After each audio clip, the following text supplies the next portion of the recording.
Raising a child today often means managing schedules, apps, and endless supervision.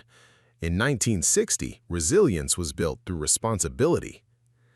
Picture a typical Saturday morning in a working-class neighborhood, somewhere in Ohio, maybe, or Georgia, or Minnesota. The sun is barely up, the house is cool, and a child, 8 or 9 years old, already knows what is expected before anyone says a word. There's a rhythm to it. Bed made, breakfast dishes cleared, trash taken out, or grass cut, or floors swept, depending on the season. None of it is negotiable. None of it comes with a reward chart. And when the work is done, that child walks out the front door alone into a world that expects them to figure things out. If stories like this mean something to you, if you remember living them or simply want to understand what daily life really looked like back then, take a second to like this video and subscribe. It genuinely helps keep this kind of history alive. Now, let's go back. The 1960s in America were years of enormous change. Civil rights, the space race, the Vietnam War, the assassination of a president. But inside the homes of ordinary American families, something quieter was happening. Something that shaped an entire generation in ways that were never debated in newspapers or discussed on the evening news. Children were expected to work. Not in factories, not in fields for the most part, but inside the home, around the yard, across the neighborhood. Children carried real weight in the daily functioning of family life. This wasn't a policy, it wasn't a movement, it was simply how things were done. Part of it came from necessity. The post-war baby boom had filled homes with multiple children, and mothers, many of whom also worked or managed households entirely without modern conveniences, simply could not do everything themselves. Part of it came from culture. The idea of hard work built character wasn't a bumper sticker in 1960. It was a deeply held belief passed down from parents who had lived through the Depression and the war. Giving a child too little to do was considered almost irresponsible, a failure to prepare them for the world ahead. And so, quietly, without headlines, an entire generation learned responsibility by being handed it. In millions of American homes in the early 1960s, the day didn't start with a child being gently woken and reminded to get ready. It started with an expectation already in place. In rural households, this could mean feeding animals before anyone sat down to eat. Chickens needed water. The dog needed feeding. In colder months, coal or wood might need to be brought in from outside so the kitchen stove could be lit in time for breakfast. In city and suburban homes, the morning list was different but no less real. Younger children might be responsible for making their own beds, setting the table, or getting younger siblings dressed while parents prepared for work. Older children often helped with actual breakfast, not just pouring cereal, but scrambling eggs, making toast, brewing coffee for the adults. There was no waiting for a parent to prompt it. The household moved on whether you were ready or not. What this created, without anyone naming it, was a sense of functional usefulness. A child in 1960 understood in a very concrete way that the household was a system and that they were part of it. Their contribution was real. Their absence from the routine was noticed. On school mornings across America in the early 1960s, children walked. They walked long distances in all kinds of weather, often alone or with siblings, and they were expected to arrive on time and manage the return trip the same way. The school bus existed, but it didn't serve every neighborhood. And even where it did, many children who lived within walking distance were simply sent on foot. A mile each way was considered nothing unusual. 2 miles was manageable. The child was trusted to make it. This wasn't indifference. Parents in this era were not naive people. They understood that the world held risks, but they also believed with genuine conviction that a child who was never allowed to navigate anything on their own would be unprepared for everything. So a 7-year-old might cross a busy street and wave goodbye to the house behind them and spend the next 20 minutes alone with nothing but their own thoughts and their own 2 feet. They learned which streets were safe. They learned which dogs to avoid. They learned who the neighbor was who would help if something went wrong. They built what we might now call a mental map of the world around them, not from a screen, but from moving through it. The walk home after school was often unsupervised too, and this was understood. A child who arrived at 3:15 instead of 3:30 wasn't tracked on an app. They were expected, and they usually came. By the time most children in the 1960s reached the age of 8 or 9, they were trusted to go to the store alone. Not a supermarket across town, typically the corner store or the local market a few blocks away. But the transaction was real. Money was handed over, a list was given, and the child was sent to handle it. Bread, milk, a can of soup, maybe a newspaper for the father. The child had to make the purchase, count the change, and bring home the correct items. If something was out of stock, they had to figure out what to do. Ask the store owner, make a substitution, or come home and report. No one could be called for guidance mid-errand. The decision belonged to the child. This was more than just an errand. It was an early lesson in commerce, in judgment, in accountability. You could not come home with the wrong thing and shrug it off. The family needed what they needed, and you had been trusted to provide it. Store owners in this era often knew the neighborhood children by name. A child running an errand for their mother was a familiar sight at the counter, small enough to barely see over it, counting nickels and dimes with total seriousness. It was unremarkable. It was expected. In larger families, and in the 1960s, larger families were common, older children carried significant weight when it came to their brothers and sisters. An 11 or 12-year-old might spend the hours after school watching 2 or 3 younger children while a parent finished work or handled household errands. This wasn't occasional. It was regular. It was routine. In some homes, it was simply how the afternoon worked. The older child was in charge in a real sense. If someone got hurt, they handled it. If someone cried, they managed it. If a younger sibling needed lunch or a snack or a changed diaper, that responsibility often fell to whoever was home. There was no formal training for this. It was learned by doing, by watching how adults handled things and then being placed in the same position before being fully ready, which is, of course, exactly how you learn. What this built in the older child was something that is difficult to acquire any other way: genuine responsibility for another person. Not a pet, not a chore, but a human being who depended on you in a direct and immediate way.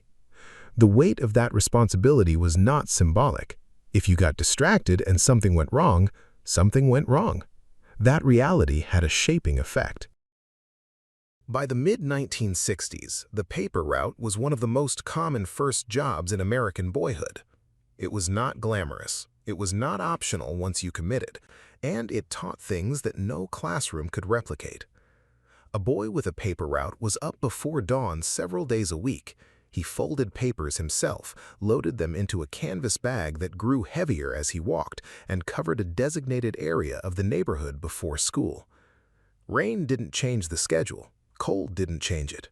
The customers expected their paper, and if it wasn't there, they called in a complaint.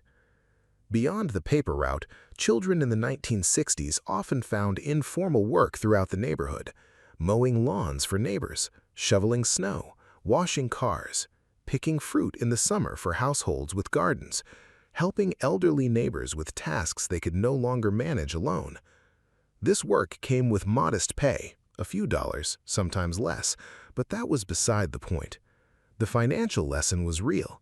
Money was earned through effort, not given, and the social lesson was perhaps more valuable. You learned to deal with adults who were not your parents on terms that were not lenient, and to hold yourself to a standard that existed outside the protection of home. Saturday was not a free day. In most American households of the 1960s, Saturday morning was when the serious chores got done. Before any child in a typical family was permitted to go outside, watch television, or disappear into the neighborhood, the house had to be set right. For many families, this was a coordinated effort.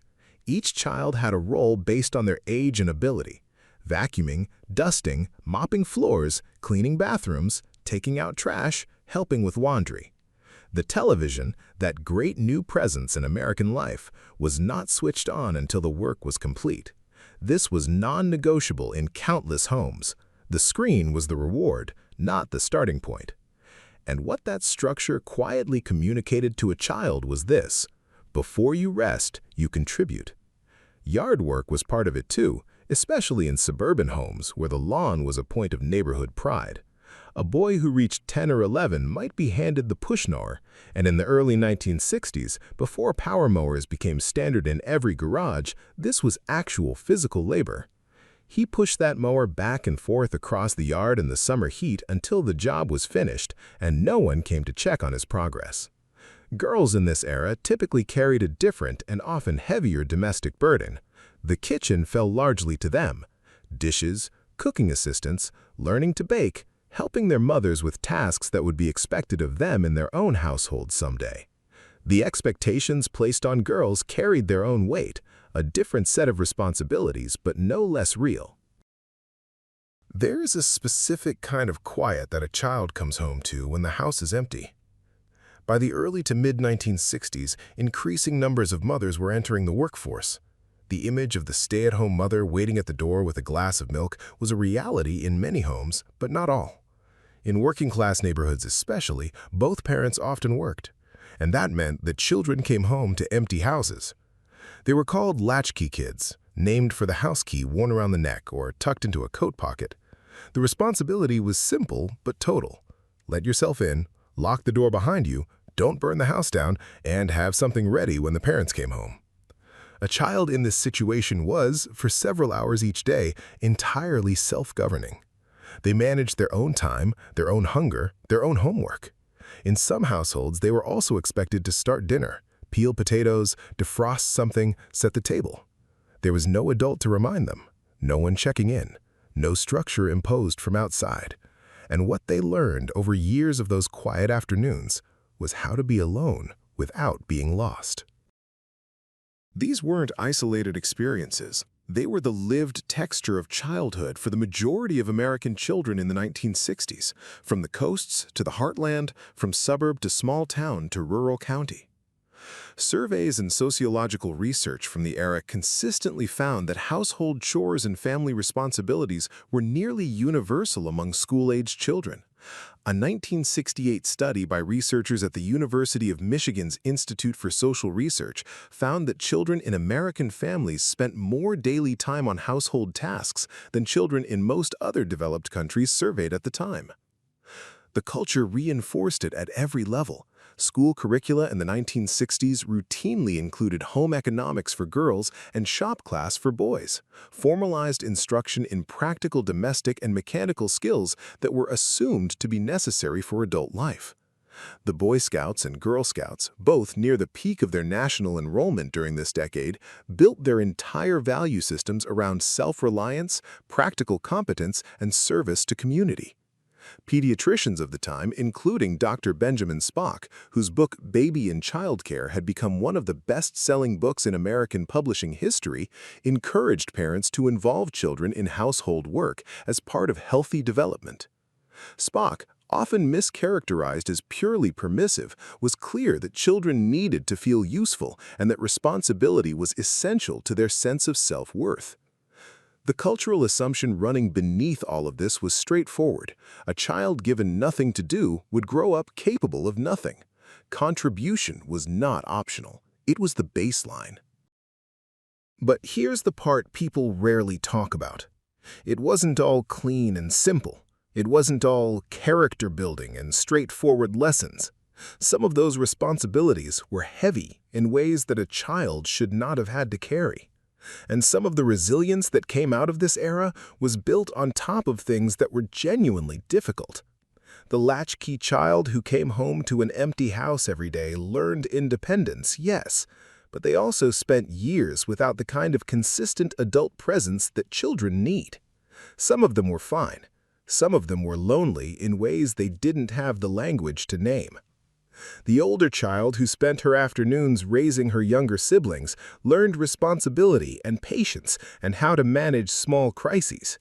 But she also gave up something. Years of unstructured time simply spent managing someone else's needs, while her own went unmet. The boy who worked a paper route in all weather, who delivered newspapers in the dark and cold before school, who was expected to collect payment from customers who sometimes didn't answer the door. He learned what real work meant. But he also learned that no one was coming to make it easier. That was a useful lesson. It was also, at times, a lonely one. What the 1960s produced, in many cases, was children who were competent and capable and functional in ways that later generations would find remarkable. They could cook, they could manage a budget, they could be left alone without falling apart. They knew how to work. But competence and emotional warmth are not the same thing, and some of what was forged in those years came at a cost that families didn't always stop to measure. The generation that grew up in this way, those who are in their 70s and 80s now, often speak about their childhoods with a kind of pride that is entirely genuine. They are proud of what they could do. They are proud of the things they learned. And underneath that pride, occasionally, there is something quieter, a recognition that some of what they carry, the difficulty asking for help, the discomfort with stillness, the belief that worth must always be earned through effort, came from the same place as the resilience did. Not because their parents were wrong, but because nothing is free. Every form of strength is built on something, and sometimes that something was also a sacrifice. The shift away from this model of childhood didn't happen overnight. It unfolded slowly across the late 1960s and into the 1970s, shaped by a combination of forces that no single family could have anticipated. The women's movement changed family structure in ways that had complicated effects on children's responsibilities. As gender roles began to be questioned and renegotiated, the old model, where girls were trained primarily for domestic labor and boys for physical work, started to erode. This was, in many respects, a genuine improvement. But the renegotiation of roles sometimes left a gap where the old expectations had been, and no clear new framework immediately took their place. Rising household incomes through the mid to late 1960s also played a role.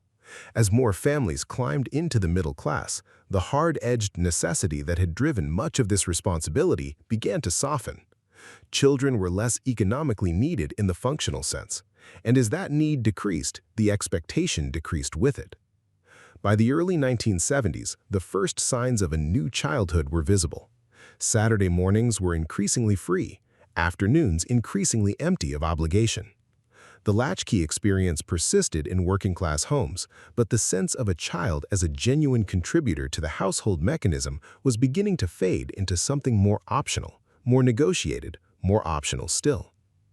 The children who had grown up in the 1960s, now young adults and then new parents themselves, often replicated the structure they had known, at least initially. But many of them also made a conscious choice to give their own children something they felt they had missed: more time, more softness, more childhood simply allowed to be childhood. That was a generous impulse. It came from a real place.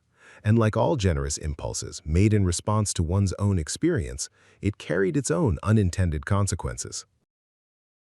It would be easy to look back at the childhood of the 1960s and draw a simple conclusion. This is what we need to return to. Children today are too sheltered. They are given too much. They contribute too little. And there is something real in that observation. Research in the decades since has consistently found that children who have regular household responsibilities, chores, duties, tasks they are genuinely expected to complete, show measurably better outcomes across multiple areas: academic persistence, emotional regulation, social competence, and long-term success in adulthood. A longitudinal study by researcher Marty Rossman at the University of Minnesota, published in 2002, found that among the strongest predictors of a young adult's success in their mid-20s was whether they had participated in household chores as children, beginning as early as age 3 or 4. The 1960s had this right, at least in its broad outlines. Children need to feel necessary. They need to do things that matter. They need the particular form of self-knowledge that only comes from completing something difficult and from knowing that someone was counting on them to do it. But the picture is not simply a contrast between a capable past and a coddled present. The children of the 1960s did not have it all figured out either.